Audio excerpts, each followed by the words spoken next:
Welcome to another broadcast from mindyourhealthcast.com. I guess I need to come up with a new entrance. It's getting kind of worn a little bit around the edges. But at any rate, you know what it's all about. If you've been watching my broadcasts, you probably don't need too much introduction. But at any rate, here we are on session number 2 of Blindsight. Remember that? That was the last broadcast. And I kind of threw in the subtitle with it, "He that hath eyes, let him see." We have eyes, most of us do, and most of them can see at least to some degree physically, but of course the mental eyes are the biggies. The ability to perceive concepts and precepts and percepts and all those issues. And it's interesting, something we've talked about before, how mind filters are created from the time we're young by our parents, by our relatives, by the schools, by society. And so by the time we are out into the world, we've kind of been pre-programmed to see the world a certain way. Now, interestingly, I've mentioned before, and it's a good book to get and read if you can find it, and as far as I know it's still available, by Dr. John Lilly. It is called The Programming and Metaprogramming and the Human Biocomputer, written many, many, many years ago. And he was one of the early neurologists, neuropsychiatrists, whatever all he was.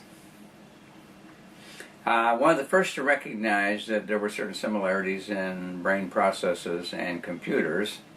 And utilizing that as a basis, he actually generated some very interesting therapeutic and mind-expanding approaches.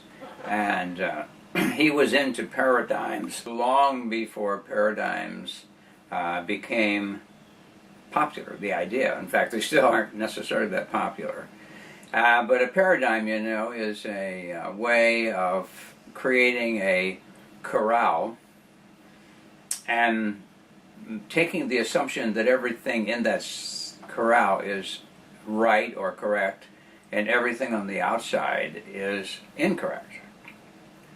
And so you don't waste your time even looking outside the box, outside the paradigm, outside the corral, because after all, everyone knows that all the truth is contained herein.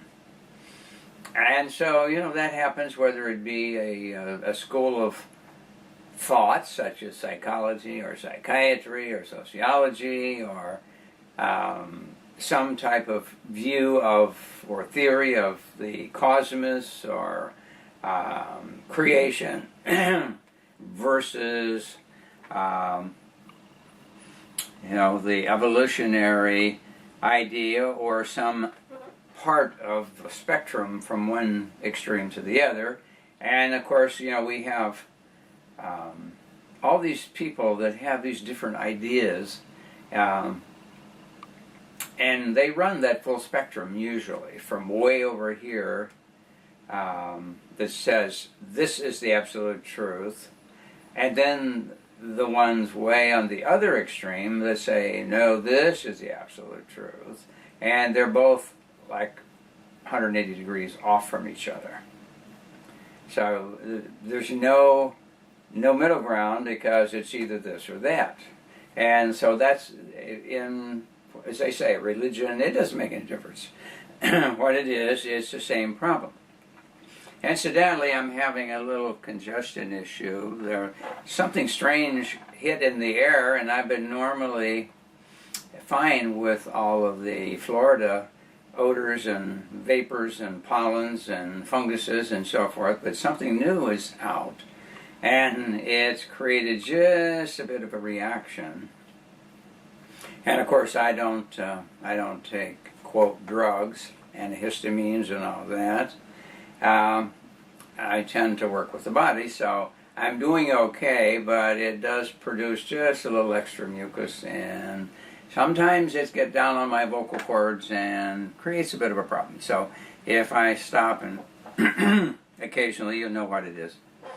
At any rate, we've got these paradigms and we've got these extremes. Now, it's interesting that Aristotle made the comment one time that between every two extremes there exists a golden means. And the inference being that between those two extremes there's a better path that can even say that maybe on some occasions it leans more this way and other occasions more that way, but bottom line is it's not so cut and dried. And I had a good friend who was a philosopher, PhD from Harvard, and teaches philosophy, and read one of his papers in the World Congress on philosophy in Switzerland, was invited to come and read it. Very profound thinker, and he made a comment one time that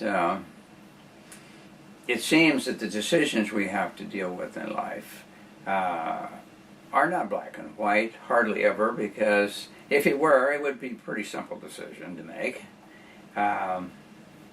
But what it really gets down to is that more often than not it's shades of gray. And shades of gray make it extremely difficult because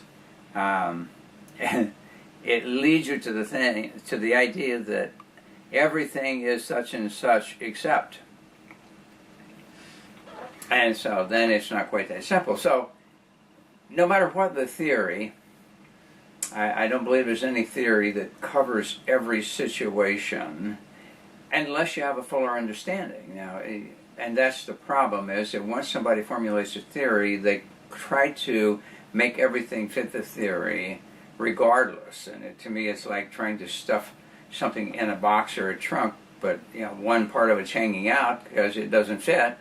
And so the people keep trying to force it in so they can shut the lid and contain it. And so the same is true with theory. So if you're going to get anything out of this series, there's two things. One is about expanding your thinking and being willing to question the status quo. And the second is to learn how to look at something and see the bigger picture, with even if it's as exceptions. But what is the basic operating rule? And in order to do that, you have to clear these assumptions. And these assumptions, as we've mentioned before, and NLP is big on talking about mind filters, as well as some of the other either personal growth or therapeutic type things, such theories or systems. And so what happens is that we set these filters, or let's say we have them set in us and we never tend to question. Now again, I'm using never awfully all-inclusive, but I would say generally we don't. Because there are people who break out of the box. And I mentioned last time about Wilhelm Reich. And sometimes in hindsight, you say, how could we have missed something so obvious? And just ran off with the idea that was proposed because it supposedly came from very learned people or very intelligent people or whatever. After all, well, if Einstein said it, it must be right. Well, Einstein was not in total agreement with his colleagues, and he wasn't even always in total agreement with what his theory was. There were many times when I'm sure he cursed the idea of him writing the photon paper on explaining why a light beam can knock electrons out of orbit when it's a wave and not a solid particle. And so he was responsible for coming up for the wave-particle duality issue, which opened the door that led to quantum physics, which then made everything less absolute. And he wasn't real happy about that. In fact, he got so disturbed, he said, God is subtle, but he doesn't play dice. He just doesn't throw it out there and see what happens. He has it all formed, planned, organized. And so he was really frustrated, and a lot of he even came up, he and a couple other guys, a couple other physicists, Podolsky and Rosen, called the Einstein-Podolsky-Rosen paradox, and created a thought experiment which he thought was a paradox, which would show that the quantum theory was incomplete. And what he used to show that would have to be true, which he believed couldn't be true, and neither did the other two scientists or physicists who were involved, it ended up that along came some other researchers and proved that the paradox actually was accurate, that information could be communicated between particles, whether you call them photons or electrons or whatever. Information could be communicated between those instantaneously, no matter how far apart they were, and that violated, according to him, the speed of light concept, that's the speed limit of the universe, and everything has to adjust itself to the speed of light. Well, it ended up that does violate it, so somehow information gets from one particle to the other faster than the speed of light, and that created a big problem. So he just became kind of enamored, and in some respects he kind of pulled himself away from the mainstream community and tried to develop his unified field theory over the latter years of his life, because, again, things didn't fit his paradigm, and he was not real happy about it. I mean, it was apparent to him that certain facts were true, but those facts seemed to contradict what his theory was, and so he had big problems with it, and I guess we all do to some degree. Now, I'm wading through all this because last time I mentioned about, and we're going to make a practical application. I mean, somewhere along the way, I always make a practical application, because to me, a concept or theory is interesting to peruse and contemplate and discuss and argue or whatever. But in the final picture, what's the practical application? And so I guess I've spent over the years a lot of time looking at theories, and then if I felt they had merit, then how do I make use of that in what I do every day in working with people? And so all of the theories somewhere have to have some application to me as far as being useful. Now, as I say, they're interesting to talk about, but if it doesn't have that practical application.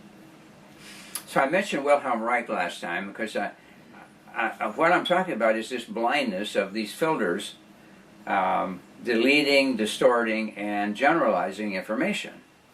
You know, and in NLP they use this a lot because people use generalizations. They say, well, this person always insults me.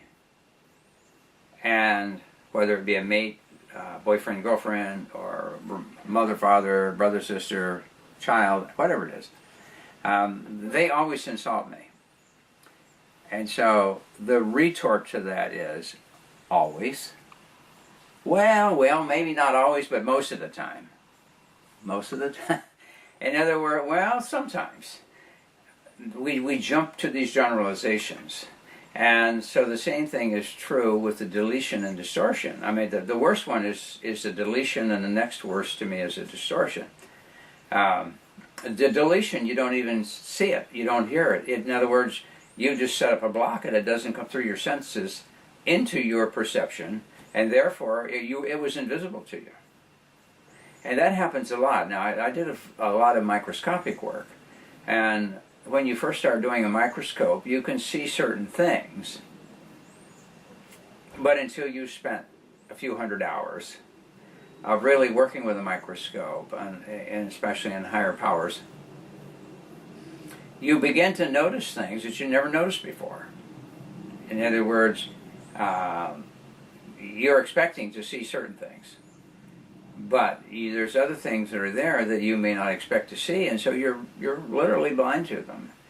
And so there's this filter that just shuts them out because you never heard of them. They shouldn't exist. And that's true with even today with some of the scientific experiments. They suddenly uncover something, and if they don't know what to do with it, they're inclined to push it aside or set it aside and set it on a shelf and forget it because they don't know what to do with it. And that happened a while back. We're at a point of talking about a couple of other big issues that involve perception and the way people allow their prejudices, deletions, and distortions. Now, distortion is you see it, but you don't see it the way it really is. And so, therefore, you can go and take a lie detector test and say, no, I saw the guy, and I could see the look on his face was one of anger and contempt. And I think I told you a long time ago that when I studied psychology, psychiatry many years ago, they had a movie one time called The Eye of the Beholder. And they created a situation where different people saw something. Each of them had an interpretation of what they saw, but in their mind it wasn't an interpretation, it was the fact. And so you were flashed a scene, and then different witnesses that witnessed some aspect of it. And then an interview how they described what happened.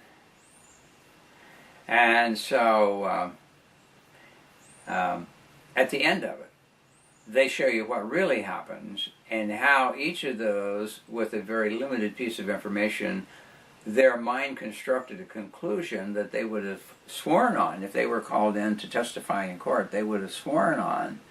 And as I say, if you give them a lie detector test, they would have passed it, because that's what they saw after it got through their filters into their mind. And so we do that all the time. And Wilhelm Reich, that was, to me, one of the brilliant things he did, is that he was really suddenly willing to challenge some of the basic assumptions that had been handed him when he was gaining his education as a young man, that were givens. You know, nobody questions it. I didn't question it when I was young, and I took biology, and they gave me this information about what to do, and number two, an explanation of what was going on. And so they said, now, yeah, here's what's happening. And I'm a kid in, I think the first biology class was in 7th grade that I had of any significance. And we were doing microscopes, and we were growing one-celled organisms and so forth. And so who was I to question a teacher? I mean, here's somebody who's been teaching for years, and they went through all levels of education to get what they are. I mean, and if they all said this is what happened, then I'm sure they must have very carefully researched and analyzed all of this, and therefore they wouldn't be teaching it if it wasn't a fact. So, you know, we do that all the time, and that's part of that filter building for us, so that when we reach a certain point in our life, then here we are, we have this outlook that we've been programmed with, or what I call a paradigm, and that's the way the world is, and so you automatically make everything fit in that paradigm. And if it doesn't, then in your mind it's worthless and should be discarded, and you should give it no credence, and that's the end of it. And so whether the subject is UFOs, or whether the subject is Sasquatch, or regardless of what it is, you've got this wide spectrum from this people here who says absolutely exists, to the group over here who says absolutely not. And so in between is the spectrum. And so, as I say, Reich questioned a lot of things about creation. He questioned a lot of things about body energetics. He questioned a lot of things about the creation, life formation, period. And the life energy was his big thing, which was organ, was a term he arrived at, that meant organic energy, or organic, I guess that's the closest translation, organic energy. But it was the energy that energized us as a life force. And that he was able to then demonstrate that things were coming into existence all the time. Hence, there's the perpetual development, creation, whatever the term is you want to use, of living matter taking place. And I'm in a big book now, and I'll be talking about it at some point. But it's just a wild book, and this guy is, let's say he, in between two extremes, he is giving a very, very plausible explanation that satisfies both sides. Not necessarily that that's what he set out to do, he was trying to find out what the facts are. But it's interesting that it kind of satisfies both sides of the extremes of the existence of the cosmos, the existence of life, why things organize the way they do in terms of galaxies and star systems of all kinds, planetary sun systems, all of those things, all the way down to living organisms that you can see, down to sub-organisms that you need a microscope for. And there's a certain underlying principle with all that, and it's quite fascinating. And it's going to be one of those books I recommend you read. I'm not saying you have to agree with it, but it sure ties a lot of things together. You know, I'm at the point that I have studied over the years literally thousands and thousands and thousands and thousands of books and papers and ideas and videos and cassettes and CDs, and as all these things have come and gone, and burned up a lot of tape recorders and CD players and video players of various sorts. And finally, after all these years, a lot of things are kind of coming together. It just still reminds me of the old concept of the blind Indians and the big elephants. You know, that they are told that they're going to explore an elephant to determine what an elephant looks like to their touch. And so they all get around this elephant, and one gets a hold of its tail and says, okay, they're going to have to describe what their perception of the elephant. One gets a hold of a leg, and one gets a hold of the trunk, and one touches the side of it, and so forth. So they each give their description of what they felt, and so in their mind, this is what an elephant is. So the guy with the tail says, well, the elephant's like a rope. And the one who got his hands on the side of it says, wow, the elephant's like a great wall. And the one who's got his arms around the leg says, wow, an elephant's like a pillar. And so it all had to do with perception of what you have available to feed in terms of your input. And of course, the clearer your filters, the better and more accurate the input can be. And so I have found that you spend a good share of your life unlearning as much as you do learning. And it's not that simple. So, I'm just going to take you one step further because we're only going to have so much time, and I don't want to run way over. I know it's going to be a third one of the broadcasts, and then I've got something really interesting I think that you'll enjoy. But I had picked a few things where something is obvious, and yet it is so obvious that it's almost invisible in terms of value. And so, you know, we have within our head an organ or a structure called the brain. And various people have attributed various things to the brain. There's the one extreme thought that says, you know, we think with something and we call that something our mind. And so there's the one school that says, well, the brain is the real structure and the mind is an artifact generated by the structure, but it's really a delusion in a sense. And then you have the other end who says, yeah, the brain is a structure that operates the nervous system, but the mind is out here that works through the brain to make everything do what it does or go where it goes. And so, there then you've got these two extremes again. So back many, many years ago in the early days, there were some people who set out to study the brain. Now, it was a long time an anathema to do dissection and to take a dead body apart. There were a lot of doctors got in big trouble and researchers in the early days of doing dissections to teach anatomy and so forth. Of course, they taught more anatomy than physiology, because anatomy is what the pieces are and where they are, but physiology is how they work. And of course, that's where the rub comes, is you're trying to determine how a human works from a dead body. And some things you can derive from that, and some things you can't. And of course, mind happens to be one of them. You can't tell anything about the mind with a dead body. And so anyhow, there's some very astute scientists came up with some ways to look at the brain, to research it and find out something about it. And there's some key ones that came along. And I was just looking at an interview of an individual who has written a newer book, let's put it that way. About 2008 or 9 he wrote the book. I have not gotten this one. I have a lot of books on the brain nervous system, and I have a lot of books on psychology and psychiatry and psychotherapy and you name it related to that. In a library, when you acquire about 25,000 books, you've got a lot of books. And a lot of subjects with a lot of books on each subject.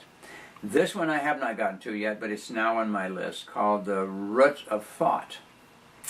And still getting back to somewhat this brain-mind thing, but not quite the same. Now, one day we'll probably go into that in really depth, more than we are now, but I only brought it up to illustrate a point. But at the same time, to get you to start thinking in some of these areas on your own, do your own research, and come up with what you want. So one of my favorite writers on the brain, function of the brain-mind, is Dr. Robert Ornstein, who is a psychologist, but kind of a researching psychologist. And he did a lot of work with the Porter Langley Neuropsychiatric Institute out in California. He was one of the early people with the left brain, right brain ideas, and the function of the brain and function of the mind and the emotions and how it all comes together. And very astute, very sharp person, written a lot of good books.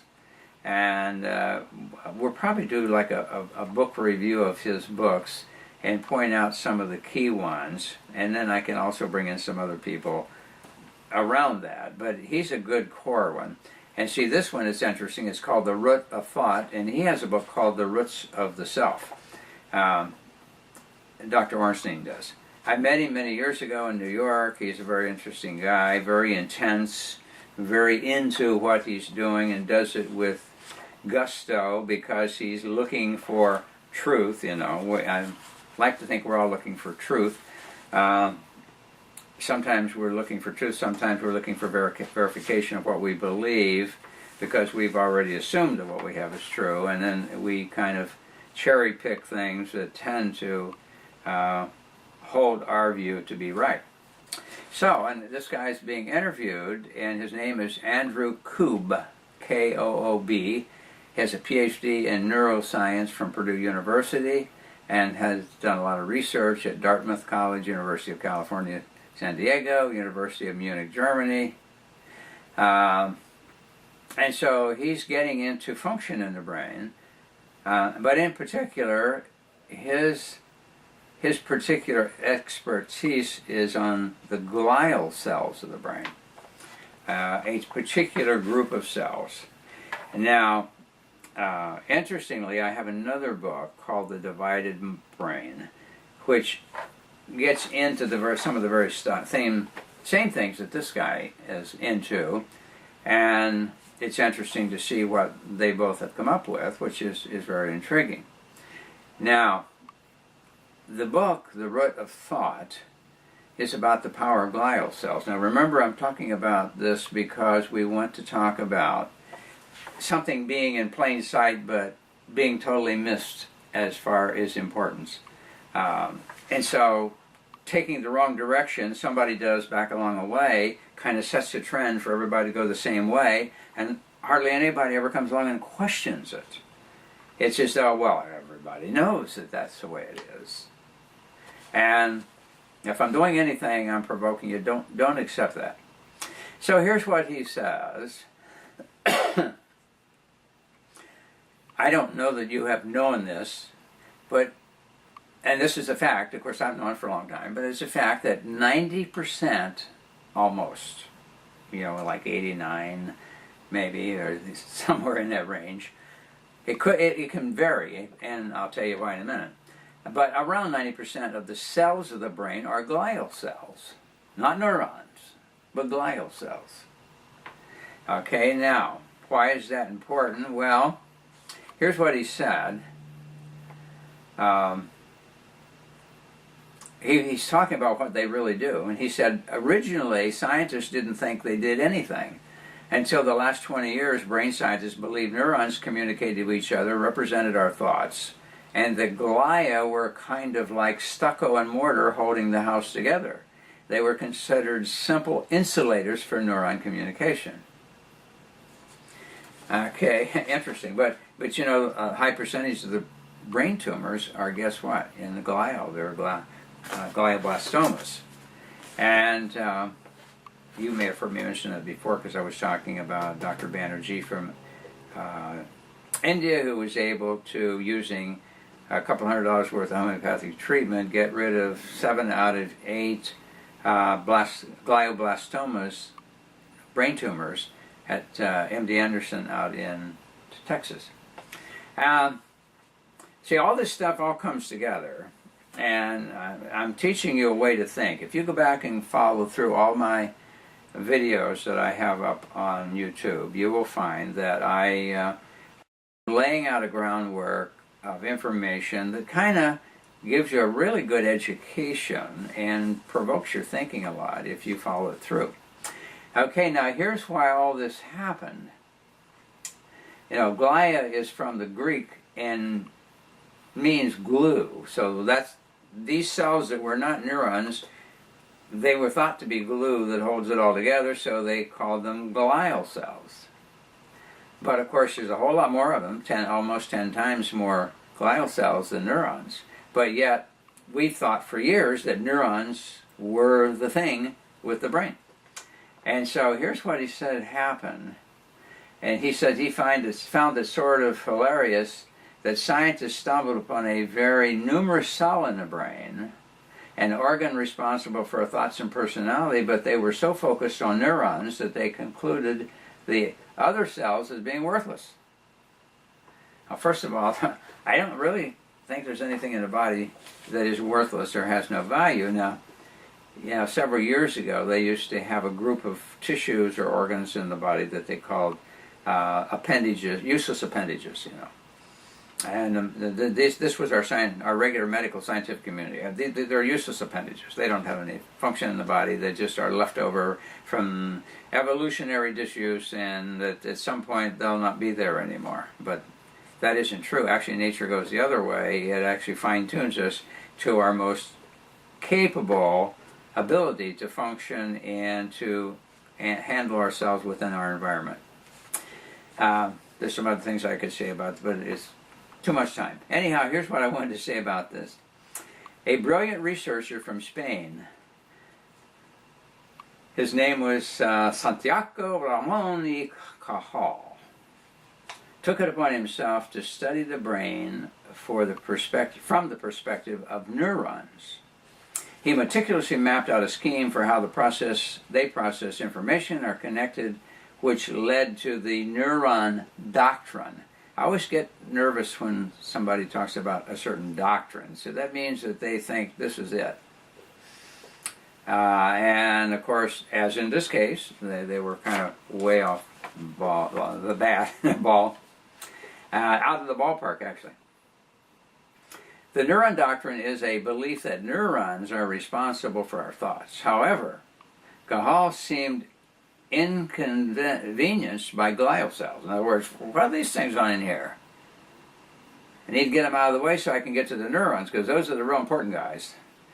And they were very numerous and obviously hanging out all over the cortex. Meanwhile, his brother Pedro, who was also a scientist, developed the theory that glial cells are support cells. They insulated neurons' electrical properties.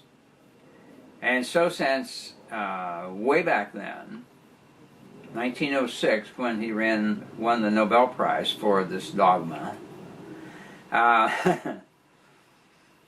that's what we believed. You know, the glial cells were nothing. Now, and here this guy is saying that experiments on glial cells didn't even get going until, well, in the 1960s. Yet they knew if they put neurons in a petri dish and they didn't have glial cells, the neurons would die. So they knew where they were somewhat important, but they didn't think that they were that important. Except just to keep the brain alive, but that's not important. So in some cases, that was around the same time the cell count in the brain revealed glial cells to be nearly 90% of the brain. And this is where the neuron-based idea that we have only 10% of our brain being used comes from. Kind of interesting stuff. Now, we don't have time, because already we've run out of time, to get into high detail on this, but I'm going to throw something in. Now, here's a case. You get into the brain, you want to study the brain, but you see these interesting-looking neurons, and you think, wow, that's the brain, but you've got this other cells all over the place that are obscuring the brain, so we've got to get them out of the way so we can explore the neurons, which is okay, but then you would think you would be wanting to explore the glial too. Anyhow, as you probably remember, years ago when Dr. Albert Einstein expired, they did an autopsy, and everybody was interested in looking at Einstein's brain. I mean, you know, there was a fascination about, here's one of the most brilliant guys in the world, a thinker way beyond his time, was able to come up with all these theories and ideas and so forth, and many times way beyond what most people could even understand. And so, wow, I wonder what his brain is really going to look like. So, when he died, the post-mortem doctor took his brain and hid it away and did not return it with the body, and the body, of course, was interred, and it may have been cremated, I'm not sure now. But at any rate, he saved his brain. And so, over the years, it was going to be studied by a lot of neurological researchers. And so, some researcher that he knew was really astute and might be able to find something, he would give them a small section of the brain to study of Einstein. Now, the first thing that they noticed, which was very disappointing, was when they actually weighed the brain, and looked at the size of it, it was actually smaller than the average person. That was a big shock. You know, we always talk about somebody having a lot of brains. Well, Einstein didn't have as much as the average person in terms of volume of brain. And neuron-wise, he had about the same number of neurons as anybody else. But guess what? He had a lot of that most people don't. He had at least 10 times or higher more glial cells. Now, I'm not going to go into detail all about glial cells, but I'm just going to throw that out at you as to what you might want to go find out about glial cells in the brain. So the one difference that stood out between Albert Einstein and the average person is that he had a tremendous amount more of glial cells. Now, what would that tend to give you a suspicion of? That maybe they have a lot to do with thinking and creativity and so forth, because he sure had it. So, another case, blind. You've got eyes, you should be able to see. I mean, here you got to clear all this out of the way. And I'll just throw this little aside in real fast. Our time is over already. But this little aside is that they were studying DNA, and they always noticed that when they took a DNA sample, it was surrounded by water molecules. And they said, we got to get rid of the water molecules so we can study the DNA. Well, guess what? They found out the water molecules were very important to function of DNA. That made a lot of interference or help in the way DNA expressed. And so another case where we don't realize that everything that's in a system that's been around for many millions of years has a purpose. And I'm saying all this to say, I'm looking again at modern medicine, they are so rapidly ready to jump in and start tearing apart and throwing things out without considering what that does to the function of the whole. And not that I'm against surgery under certain severe situations, but I think it's become so commonplace and they have no idea what they're doing to the human body when it will try to repair itself, but it puts a tremendous burden, and sometimes an irreparable issue occurs with it. So I'm saying that we're so smart in so many ways, but yet we have these big, dumb blind spots that just dim our vision when we're so bound that a certain thing is true. So I've done that all to lay out and get you ready for another biggie that we're going to talk about. But here's two instances, Wilhelm Reich, and remember about the paramecium and the vorticella and all the little amoebas appearing out of nowhere, that Reich was able to demonstrate that it wasn't in the straw and it wasn't in the air, that it's coming in from someplace and making use of the nutrients in the water to generate some type of living form. And if you want to look at, I told you about his biography, which was Fury on Earth, which is pretty good, and some of his other writings. But the two biggies that I think you would find really interesting is, one is called The Cancer Biopathy, and the other is called The Bion Experiments. And the bions are those little units of life that suddenly appeared out of nowhere in the water that was sterilized with a autoclave.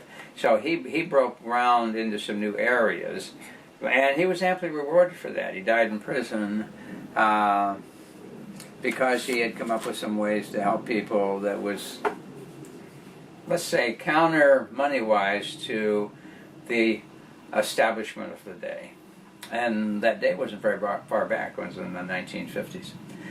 So it's time to depart, and I hope you go to our website and look through all of the things that we're adding there. I'm in the process of coming up with a few more pages of stuff.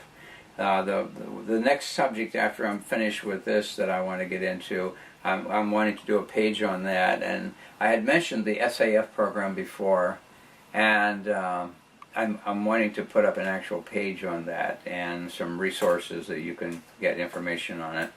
And I've got another page I want to do too. There's some areas, it takes a while to get it all assembled together so that it's useful and valuable for people to take their time to go to it. I don't want to give you nothing, I want to give you something. So when I give you something that I've researched out for a long time, I'm throwing it out in your lap and saying, okay, here's the ball, you pick it up and go with it and see what you come up with. I'm willing to change if I find convincing evidence. I kind of feel like Abraham Lincoln. Somebody said he was a wish-washy, and he said, well, I find it necessary that to change my position on things as often as I find the evidence that the new position is so. In other words, what he was saying is he was always open to change. Even though he had an opinion today, it didn't mean that it was immutable. If new evidence showed otherwise, then that's the direction he would go. And so I think that that's a good mindset. And I see our time is shot, so until our next broadcast, I want you to be very, very healthy.